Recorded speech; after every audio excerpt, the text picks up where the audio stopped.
Welcome back to Pump Info News here where they bring you ogbonge news how it take dey happen. They say e don red though as Nonsonkwa don enter inside the kirikiri wey dey for inside Imo State to go find out the atrocities wey the whole Imo State police and Ebubeagu dey commit for inside that area. My people, you go see wetin Tiger Base dey do for inside Imo State. I wan make you watch this video wey I go play you from beginning to end so that you go get all the whole information from beginning, and as you dey watch am, make sure say you dey share am. No forget say you still dey for Pump Info News o, because this thing wey dey happen like this now, our youth don finish. Just watch the video. My arrest and prison detention for 54 days. Vacation well spent. Over 1,000 Imo youths languishing and dying in prison. Tiger Base, IPOs responsible. At about 4:30 p.m. on Sunday, 20th October 2024, I was ambushed at exactly opposite teacher's house, Port Harcourt Road, Owerri, by Ebubeagu militants and the Tiger Base officers, led by one Chidiebere, who ordered that I should be thrown inside the boot of the Lexus car they ambushed me with. There was nothing different from kidnappers and those who arrested me. Nothing to distinguish them as security agents. However, I was taken to the state CID, locked up at the intelligence department without telling me why I was arrested. On Monday, being the 21st October 2024, at about 11:14 a.m., I was brought out by two Tiger Base operatives, namely Innocent and Philip. The one named Innocent was the IPO who presented 3 petitions to me. The first petition was the accusation of arson written by a faceless organization whose grammatical sequencing could best be described as cut and join, lacking in substance and merit, poorly constructed. The faceless writer never made any reference to the TVC news where Nonsonkwa quoted in his video broadcast. The second petition was written by one SP Davidson of the Intelligence Department of the Imo Police Command, where he accused me of inciting the public against the government by saying that the LGA chairman signed their resignation letters as a holding charge if they don't part with a certain percentage of the local government allocation. The third petition, also written by the same SP Davidson, was that I am planning to cause anarchy for organizing a protest against police extortion. I made my statements accordingly. I was told I would see the CP for an interview, but I never saw the CP till I was hurriedly bundled to the Magistrate Court 1 on Wednesday, October 23rd, where I was remanded in prison custody, even when the magistrate knew she has no jurisdiction over treason charges brought against me. I was taking notes. When I arrived at the Federal Correctional Center, Owerri, there was excitement among the inmates when they saw me. I was taken to Records Department where I was documented by friendly warders and wardresses.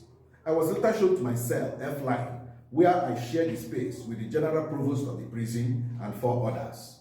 The next day, I was taken to the Clinic Department of the prison where tests were conducted on me and the medical file opened for me. The friendly nature of the inmates made me settle down without difficulties. They were happy seeing Nonsonkwa. It was an opportunity to listen to their challenges and what brought them to prison. It was a lifetime opportunity to hear from those who were there during the jailbreak and what exactly happened, and those who returned after the jailbreak, and of course, their reasons for returning. Of course, there were some of them who were bundled back to prison by their people. It was worthwhile sitting and discussing with real criminals who told me they did what they were condemned for. There were those also who are innocent, yet they were sentenced and condemned. I had to peruse through the various judgment rulings of some of those sentenced or condemned, and I could see loopholes and miscarriages of justice.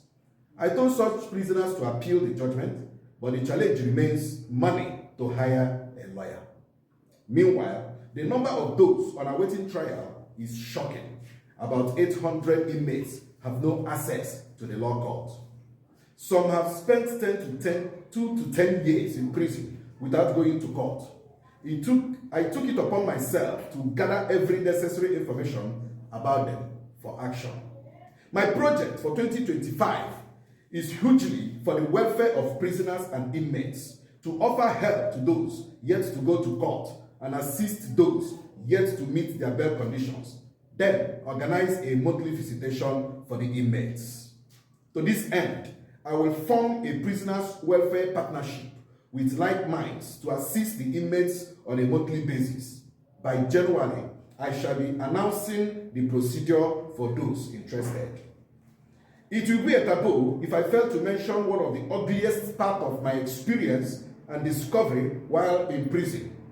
As a journalist and activist, I carried out a thorough investigation and discovered that half of those in prison were brought half dead by tiger base. There was a case of one inmate brought by tiger base, but because of the condition of the suspect, the prison management refused to accept the young man brought by tiger base. The tiger base operative who brought the half-dead young man did the most ruthless thing to the chagrin of prison management. Instead of taking the young man to hospital, the ruthless tiger base operative took a 2x2 plank and started hitting the already dying young man. It was at this point that the nurses rescued the young man, but unfortunately, the young man died few weeks later in prison. I could go on and on with the atrocities being committed inside Tiger Base Owerri, but those of them who committed such atrocities will never escape justice at the appointed time. The investigating police officers, IPOs, are another problem in our justice system. Police officers who are supposed to investigate cases brought to them would rather resort to taking bribe from the highest bidder, especially the complainant. Most inmates in prison are there today because their complainants bribed their IPO. It was in prison that I learned that a police officer can add more charges to someone's original charge to make sure that the person is remanded in prison. This is so unfortunate. These categories of police officers are being investigated and shall be made public soon. I want to urge our magistrates and honorable judges to kindly apply the community service part of punishment for minor crimes like burglary, stealing, fighting, and some other civil matters. Instead of sentencing such persons to years in prison, they should resort to giving such persons community service as punishment. This is obtainable in some states in Nigeria. We can do it in Imo State. This would also help to decongest our prison and save more lives. The condition of inmates at the Federal Correctional Center Owerri is nothing to write home about. The feeding is poor, not enough drugs to go around. The situation is overwhelming, but the prison management is truly trying their best to manage the situation. It is sad that both the federal and state governments have abandoned the inmates at the Owerri prison. Some of the buildings are dilapidated and in terrible condition, especially the building serving as hall and church and the kitchen line. I urge the Attorney General and the Commissioner of Justice of Imo State to kindly step into the matter of those who are yet to access justice by facilitating their going to court, especially those brought to prison from Okigwe and all axes of the state. I want to appeal to the Governor of Imo State, Governor Hope Uzodimma, to exercise his prerogative powers on some inmates who have spent almost 16 to 21 years in prison and some very old men who are almost dying because of the frailty of old age. These set of prisoners deserve mercy. I want to appreciate my legal team led by Barrister Alex N. Williams, IBB Madugo, KC Mbegonye, Kisinga Ikoku, Barrister Chukwacha, Barrister Faith Obisike, and Chedemma Amade. I won't forget the efforts of Duru Daniels, Marjorie, Saviola Godwin, the entire Ozisa family, Obinna Chineke of Dalin FM, Davidson Amarez Amamosu of Toast FM, and my other colleagues who added their voices for my freedom. the National Human Rights Commission, International Human Rights Commission, RULAC, Amnesty International, National Youth Alliance, United Nations Human Rights Watch, Protect the Weak International Foundation. I can't mention all of you here, especially those who visited me while in prison, brought food, cash to assist me. I don't take you for granted. May God bless you all. Finally, I appreciate the entire management of the Federal Correctional Center, where the former DCP, Eke C. Eke, now CP Eke, the new DCP, a young visionary administrator, Auntie Sandra, Joy, Cordelia, Mommy B, Oga Kano, Polo, Ogimo, Oga Chuks, Auntie Choma, and all the beautiful nurses at the Federal Correctional Center, Owerri, who took care of my health. I say thank you.